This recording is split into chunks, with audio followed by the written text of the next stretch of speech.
आहेत ते बुद्धीची तल्लकता वाढवतात. साधं सात्विक अन्न जे आहे, ताजं शिजवलेलं घरी बनवलेलं अन्न जे आहे ते अन्न मेंदूला पोषक असतं. मधल्या सुट्टीमध्ये जे पदार्थ मुलं खातात त्यामुळे मुलांच्या मेंदूचं पोषण अत्यंत चांगल्या पद्धतीने होतं. म्हणून मधल्या सुट्टीचा डबा हा वरण भात किंवा भाजी पोळी किंवा वेगवेगळ्या भाज्यांचे रोल्स असा असावा, जेणेकरून त्या काळामध्ये जो मेंदूला रक्त पुरवठा होतो, कारण आपण जे अन्न खातो त्या अन्नाचं रक्त बनतं आणि तेच रक्त मेंदूला पोहोचवलं जातं.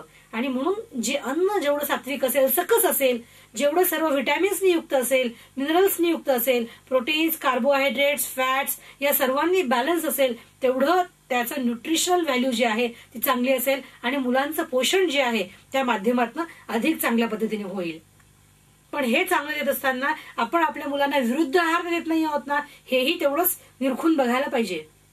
विरुद्ध आहार म्हणजे काय, तर चुकीच्या पदार्थांचं कॉम्बिनेशन करणं, म्हणजे गरम आणि थंड पदार्थ एकत्र करणं, किंवा दुधामध्ये वेगवेगळ्या भाज्या, लसूण, मीठ एकत्र करून त्याच्यापासून भाज्या तयार करणं, किंवा पावभाजी जसं आहे त्याच्यात लोणी मिक्स करणं.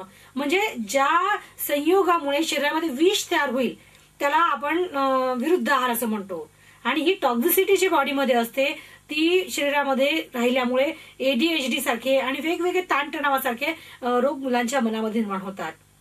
हे निर्माण होऊ द्यायचे नसतील तर मुलांना साधा सात्विक आहार देणं, भरपूर पाणी देणं, नियमितपणे त्यांनी व्यायाम केलाच पाहिजे. आजकाल मुलं टीव्ही समोर बसतात आणि त्यांचा व्यायामाचा कंटाळा करतात, पण नाही, मुलांचा मेंदू तल्लख व्हायचा असेल तर मुलांना व्यायाम केलाच पाहिजे. त्यांनी स्वतःची कामं स्वतः केलीच पाहिजेत आणि स्वतःला एक शिस्त लावलेली असली पाहिजे. कारण जो मुलगा स्वतःला शिस्त लावतो त्याचा मेंदूही तेवढा स्वयंशिस्तीमध्ये चांगल्या पद्धतीने काम करतो, त्याला अभ्यासातही त्याचा फायदा होतो.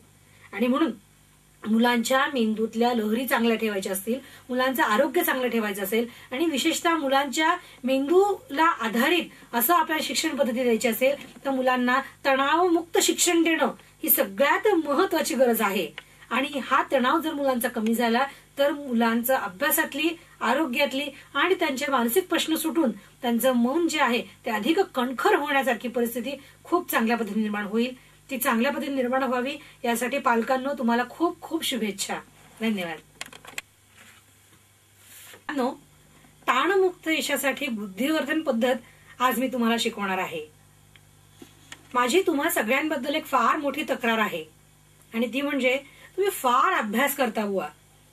एवढा अभ्यास तुम्ही दिवस रात्र करत असता. शाळेमध्ये असता तेव्हा तुम्ही अभ्यास करत असता, घरी तुम्हाला सारखी अभ्यासाची भुणभुण असते आणि मला खरोखरच तुमची खूप दया येते की तुम्ही फार अभ्यास करता. पण मी आज तुम्हाला अशी युक्ती सांगणार आहे जेणेकरून तुमचा अभ्यास सोपा होईल आणि तुम्हाला एकदम रिलॅक्स मूडमध्ये तुमचा अभ्यास चांगला करता येईल. खरं म्हणजे तुम्ही हा जो ताण घेऊन अभ्यास करता तो अभ्यास कुठे साठवला जातो बरं? बरोबर तुमच्या मनात जे उत्तर आलेलं आहे ना ते म्हणजे मेंदू. आपण जो पण अभ्यास करतो, जे पण वाचन करतो, जे पण श्रवण करतो ते सगळं आपल्या मेंदूमध्ये साठलेलं असतं. मग ह्या मेंदूलाच जर आपण चांगलं घासून पिसून चांगलं केलं तर हा मेंदू आपल्याला जास्त पटीने अभ्यास करायला मदत करेल. त्यासाठी काय करायला पाहिजे? कंडिशनिंग करायला पाहिजे. जसं एअर कंडिशनर एखाद्या रूम मध्ये टेम्परेचरचं कंडिशनिंग करतो तसं तुमच्या बुद्धीचं कंडिशनिंग केलं पाहिजे. याला आपण बुद्धिवर्धन म्हणतो. बुद्धीचा विकास योग्य पद्धतीने केला तर बुद्धी ही तल्लखपणे काम करू शकते. स्वामी विज्ञानानंद यांनी म्हटलेलं आहे की मनाची एकाग्रता जर साधली गेली तर जगात अशक्य असं काही नाही. शास्त्रज्ञ जेव्हा एखाद्या गोष्टीवरती पूर्ण मन एकाग्र करतात तेव्हा जे संशोधन ते करत असतात त्या संशोधनातल्या गोष्टी आपणहून त्यांना रहस्य उलगडून दाखवतात. मग अभ्यास तर तुमच्यासाठी फार छोटी गोष्ट आहे. हा अभ्यास सोपा कसा करायचा आणि तुम्हाला छळणारा अवघड विषय हा सोपा कसा करायचा ते आपण शिकणार आहोत. कारण अवघड विषय जो असतो ना तो आपल्या मेंदूची 60% एनर्जी वाया घालवतो आणि म्हणून सगळ्यात पहिला हल्ला आपण अवघड विषयावरच करायचा. आणि हा अवघड विषय एकदा आपण सोपा करायचं मनात ठाणलं की आपोआप बाकीचे सगळे विषय जे आहेत ते आपसुकच सोपे व्हायला लागतात. त्यासाठी काही छोटे छोटे तंत्र आज आपण विकसित करणार आहोत. त्यातला सगळ्यात महत्वाचा भाग म्हणजे अभ्यास कसा करायचा. बघा तुम्ही वेगवेगळ्या विषयांचे ट्युशन्स लावता, गणित, भूगोल, विज्ञान, अगदी भाषा विषय सुद्धा, किंवा शाळेमध्ये पण तुम्ही हे सगळे विषय वारंवार शिकत असता. पण हे सगळे विषय मेंदूमध्ये शिकायचे कसे, ब्रेन बेस्ड लर्निंग करायचं कसं, मेंदूवर आधारित शिक्षण घ्यायचं कसं, हे तुम्हाला कोणी शिकवत नाही. आणि त्यामुळे काय होतं की तुम्ही खूप काही पाठ करता, खूप काही लिहिता, पण मेंदूमध्ये झिरपत झिरपत फार थोडं जातं. खरं म्हणजे आपला मेंदू हे एक विलक्षण अशी गोष्ट आहे. आपल्या मेंदूमध्ये अब्जावधी न्यूरॉन्स असतात आणि हे न्यूरॉन्स तुम्ही केलेला अभ्यास नीट ठेवू शकतात, पण त्याची पद्धत तुमची चुकल्यामुळे मेंदूचा गोंधळ उडतो आणि तुमची क्षमता असून सुद्धा तुम्हाला हवे तेवढे मार्क्स मिळू शकत नाहीत.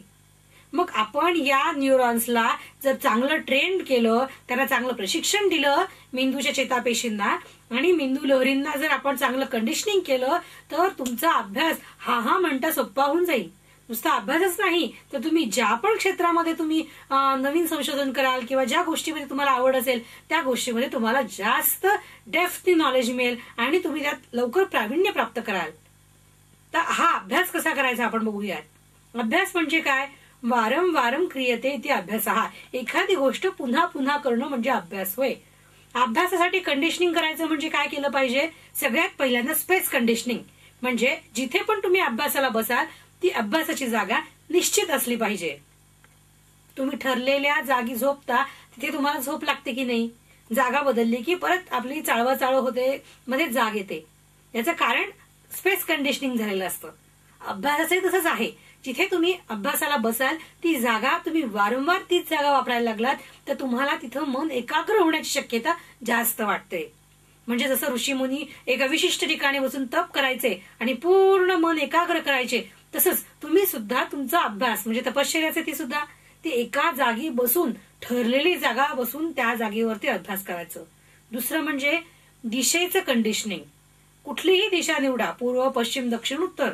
असं म्हणतात की पूर्व आणि उत्तरेकडे तोंड करून अभ्यास केल्यावर खूप चांगला अभ्यास होतो, पण असं काही नाही. तुमची जी कुठली दिशा तुम्हाला सोयीची असेल त्या दिशेला तुम्ही तोंड करून बसा, पण तीच दिशा तुम्ही अभ्यासासाठी कायम ठेवा, जेणेकरून पृथ्वीचे पोल्स आणि तुमच्या ब्रेन मधले पोल्स हे एकमेकांना बॅलन्स करायला लागतील. आणि म्हणून अभ्यासाची दिशा कंडिशनिंग केल्यानंतर, अभ्यासाची स्पेस कंडिशनिंग केल्यानंतर अभ्यासाचं टायमिंग कंडिशनिंग करायला पाहिजे. म्हणजे अभ्यासाची वेळ ही निश्चित असली पाहिजे. ठरलेल्या वेळी अभ्यास केला तर माणसाचं मन त्या त्या वेळेस जास्त सजग असतं. तुम्हाला ठरलेल्या वेळी भूक लागते की नाही, त्यावेळेस तुम्हाला खायला नाही दिलं चिडचिड होते. मग आपलं ज्ञान पचवायसाठी सुद्धा आपल्याला जेव्हा मेंदूला भूक लागते तेव्हाच आपण मेंदूला ज्ञान दिलं पाहिजे, तेव्हाच आपण अभ्यास केला पाहिजे. आणि म्हणून तुम्ही अभ्यासाची वेळ जी आहे ती निश्चित करा. म्हणजे पहिली गोष्ट आपण काय शिकलो,